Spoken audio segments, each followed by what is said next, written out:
Зимние праздники уже совсем близко, осталось лишь немного подождать. Ну а лучшим средством скрасить ожидания является адвент-календарь, особенно если это календарь от компании LEGO.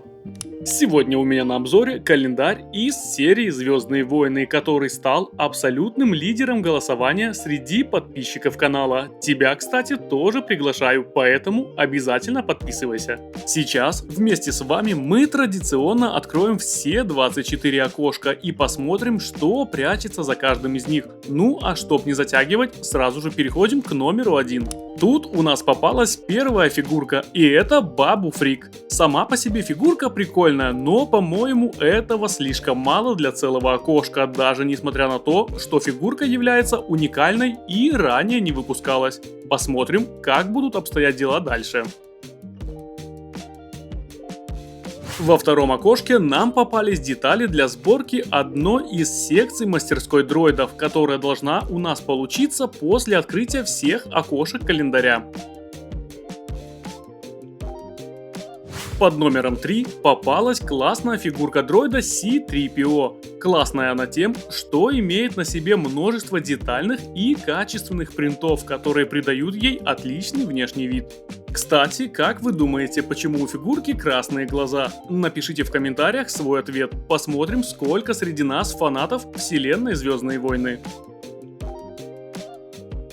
В окошке номер 4 нам попалась сборная фигурка Пит-дроида. И хочу заметить, что в этом календаре дроидов будет очень много. Скоро вы в этом убедитесь. В пятом окошке попалось кресло, которое является частью интерьера мастерской дроидов. Поставим его пока к ранее попавшемуся столу и откроем следующее окошко. В шестом окошке нам попались детали для сборки гонг дроида, правда в каком-то необычном обличии и с метлой в руках. Видимо, он является уборщиком в этой мастерской, хотя это не точно. Окошко номер 7 подарило нам фигурку астро-дроида под названием R7A7. Это дроид Асоки Тано, который в этом году получил обновленный дизайн и был выпущен лишь в одном наборе. Под номером 8 спрятались детали для сборки баз-дроида, который известен своими диверсионными качествами. По-моему, вполне себе похож. Открываем дальше. Номер 9. Тут все очень просто. Нам попался ящик, где хранятся различные детали дроидов. Ничего особенного. В окошке номер 10 попались детали для сборки еще одной секции мастерской дроидов. В этот раз это стойка с подручным инструментом, который является обязательным для любой мастерской. В следующем окошке под номером 11 спрятались детали для сборки дроида под названием B2. Для тех, кто не знает, как он выглядит, вот фото, хотя, признаюсь, я и сам сразу не понял, что это такое. Окошко номер 12. Здесь попадается фигурка дроида BD-72, который известен нам по сериалу «Мандалорец». Эта фигурка уже появлялась в одном из наборов серий, и встретить ее здесь, конечно же, приятно. Под номером 13 нашлись детали для сборки небольшого автотранспорта в ранее упомянутую мастерскую, где он точно пригодится. А вот под номером 14 нас встречает парочка деталей, из которых собирается вот такой небольшой кран, который может быть установлен на этот транспорт и быть использован, например, для транспортировки дроидов. В 15 окошке нашлась фигурка Джавы в праздничном свитере. Если приглядеться, то можно обнаружить на его свитере силуэты парочки известных нам дроидов. За счет этого торса фигурка является уникальной и, признаюсь, я рад ее здесь видеть.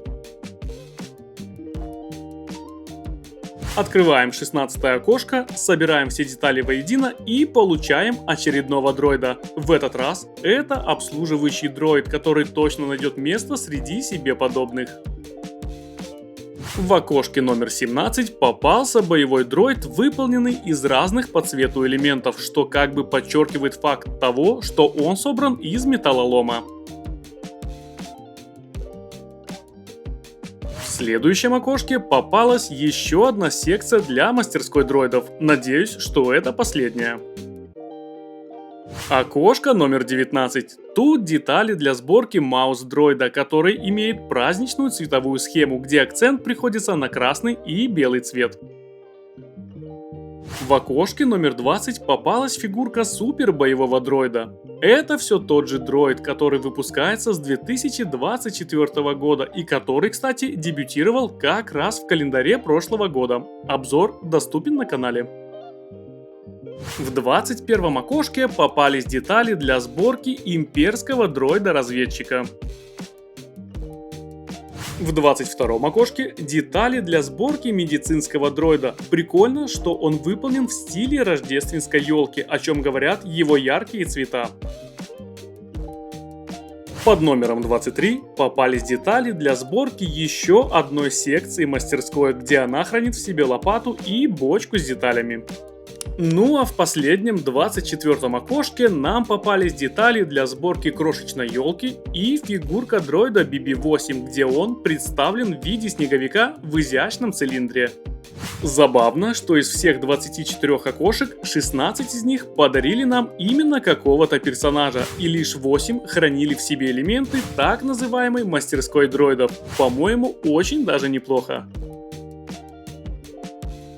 Настало время открыть еще один календарь и узнать, чем он сможет нас удивить. Но это уже в следующем видео. А пока подписывайся на канал, нажимай на колокольчик и, конечно же, ставь лайк. Без этого просто никак. На этом все. Всем пока.